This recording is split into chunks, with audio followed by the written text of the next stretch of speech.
BA first year भारतीय अर्थव्यवस्था के अंतर्गत 17वां चैप्टर है। दोस्तों, हमने पिछली वीडियो में 36वां क्वेश्चन देखा था, स्टार्टअप इंडिया क्या होता है, स्टार्टअप इंडिया को समझाइए। आज की वीडियो में हम लोग पढ़ेंगे 17वें चैप्टर का सेकंड टॉपिक यानी 37वां क्वेश्चन, भारत में निर्माण मेक इन इंडिया यानी मेक इन इंडिया के बारे में। तो सबसे पहले हम प्रश्न देख लेते हैं। प्रश्न हमारा क्या है, भारत में निर्माण मेक इन इंडिया कार्यक्रम की विवेचना कीजिए। यानी मेक इन इंडिया क्या है और भारत में निर्माण मेक इन इंडिया क्या होता है। सबसे पहले हम जानेंगे कि मेक इन इंडिया होता क्या है। इसके बाद जो मेक इन इंडिया की 4 स्तंभ है उसके बारे में पढ़ेंगे। सबसे पहले आप जानिए कि मेक इन इंडिया क्या होता है। मेक इन इंडिया भारत सरकार द्वारा शुरू की गई एक प्रमुख योजना है। इसमें 25 सितंबर 2014 को भारत के प्रधानमंत्री माननीय श्री नरेंद्र मोदी जी ने लॉन्च किया था। इसका उद्देश्य था कि भारत को एक वैश्विक निर्माण केंद्र बनाना है, इससे विदेशी पूंजी को आकर्षित किया जा सके या देश में रोजगार बढ़ाया जा सके और आत्मनिर्भर भारत की दिशा में ठोस कदम उठाया जा सके। इसके अंतर्गत 25 क्षेत्रों को चुना गया, जिससे भारत को उत्पादन के क्षेत्र में आत्मनिर्भर एवं अग्रणी बनाना है। कि मेक इन इंडिया क्या होता है, इसको हम आसान भाषा में समझते हैं कि मेक इन इंडिया होता क्या है। मेक इन इंडिया का मतलब होता है जो सामान हम अब तक बाहर के देशों से मंगवाते थे वो अब अपने भारत में ही बनाया जाए। तो 2014 में मोदी जी ने बोला अब से मोबाइल, मोटर, खिलौना, कपड़ा, मशीन सब कुछ देश के अंदर बनाओ। इससे 2 बड़ा फायदा होगा। एक तो देश का पैसा बाहर नहीं जाएगा, दूसरा गाँव शहर के लड़के लड़कियाँ को नौकरी भी मिलेगी। सरकार ने ऐसे 25 तरह के काम चुने जैसे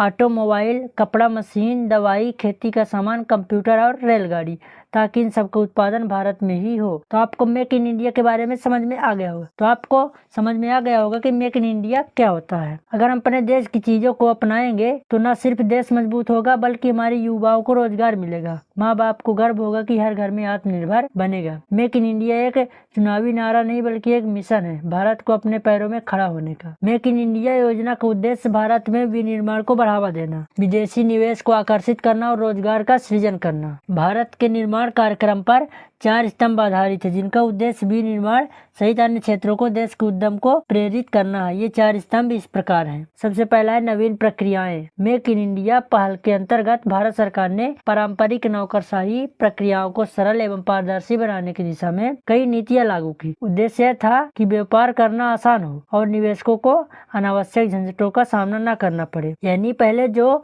उद्योग लगाने में बहुत कागजी काम होता था उसे आसान बनाया गया। सरकार ने रजिस्ट्रेशन से लेकर लाइसेंस तक का कुछ ऑनलाइन कर दिया ताकि व्यापारी परेशान न हो और जल्दी से उद्योग शुरू कर सके। जैसे पहले अगर किसी फैक्ट्री को खोलनी होती थी 30-40 सरकारी दफ्तरों में चक्कर लगाने पड़ते थे। अब बस ऑनलाइन पोर्टल पर फॉर्म भरिए और कई अनुमतियां एक साथ मिल जाती। इससे समय और पैसा दोनों बचता है। यानी नया प्रोसेस का मतलब है पुरानी सरकारी उलझनों को खत्म करके सरल एवं डिजिटल प्रक्रिया लागू करना ताकि कोई भी व्यक्ति बिना रुकावट के अपना उद्योग शुरू कर सके। फिर सेकंड पॉइंट है नई बुनियादी ढांचा। मेक इन इंडिया अभियान के तहत सरकार देश भर में विश्व स्तरीय औद्योगिक कॉरिडोर, स्मार्ट सिटी, आधुनिक रेल, सड़क, पोर्ट का निर्माण कर रही है। इससे व्यापार की गति, गुणवत्ता दोनों बढ़ेगी। यानी सरकार जगह जगह फैक्ट्रियों के लिए जमीन, बिजली, पानी, सड़क, गोदाम जैसी चीजें तैयार कर रही है ताकि व्यापार आसानी से कारखाने खोल सके और सामान को देश विदेश भेज सके। दिल्ली मुंबई इंडस्ट्रियल कॉरिडोर बनाया गया। इसमें हजारों एकड़ में फैक्ट्री लगाने की जमीन दी जा रही है और हाईवे, ट्रेन, पोर्ट्स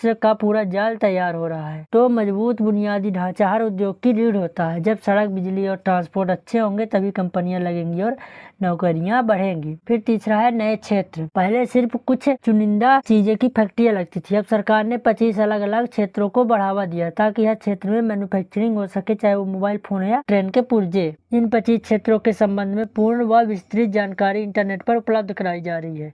इसके अतिरिक्त पुस्तिकाओं के माध्यम से जानकारी प्रदान की जा रही है। सुरक्षा, उत्पादन, बीमा क्षेत्र, मेडिकल उपकरणों और निर्माण के रेलवे आधार पर संरचना को व्यापक पैमाने पर निजी क्षेत्र के लिए खोला जा रहा है। यानी जैसे पहले क्या था, भारत में रक्षा का सामान, बंदूक, टैंक विदेशों से आता था। अब मेक इन इंडिया के तहत कुछ प्राइवेट कंपनियां मिलकर देश में ही हथियार बना रही हैं, तो विदेशों से आयात करना नहीं पड़ता है। तो नए क्षेत्रों को बढ़ावा देना यानी हर कोने में औद्योगिक अवसर बढ़ाना। इससे हर राज्य में अलग अलग उद्योग फैलेंगे और सभी को रोजगार मिलेगा। फिर चौथा पॉइंट है यानी नई विचारधारा। देश के आर्थिक विकास में उद्योग का साथ देने के लिए आवश्यक है कि सरकार सहायक की भूमिका निर्वाह करे। इसको आप संक्षेप में समझिए। भारत के निर्माण कार्यक्रम उद्देश्य है निवेश को बढ़ावा देना, नवोन्मेष को प्रोत्साहित करना, कौशल विकास एवं संवर्धन, बौद्धिक संपदा का संरक्षण और बेहतरीन विनिर्माण और संरचना का निर्माण करना, ताकि देश के तीव्र औद्योगिक एवं आर्थिक विकास संभव हो सके तथा रोजगार के अवसरों में वृद्धि की जा सके। कहने का मतलब सरकार रुकने वाली नहीं बल्कि मदद करने वाली बन रही है। पहले सरकार हर चीज में हस्तक्षेप करती थी, अब वो व्यापारियों को सुविधा और मदद के लिए काम कर रही है। यानी नई सोच का मतलब है व्यापारियों को सम्मान देना, उन पर विश्वास करना और मिलकर देश को आर्थिक रूप से आगे ले जाना। इसका निष्कर्ष हो जाएगा मेक इन इंडिया 4 स्तंभ है: नई प्रक्रिया, नई बुनियादी ढांचा, नए क्षेत्र और नई सोच। मिलकर भारत को उद्योग का महासागर बनाने की दिशा में काम कर रहे हैं। जब भारत सरकार और नागरिक एक साथ कदम बढ़ाते हैं तभी विकसित भारत का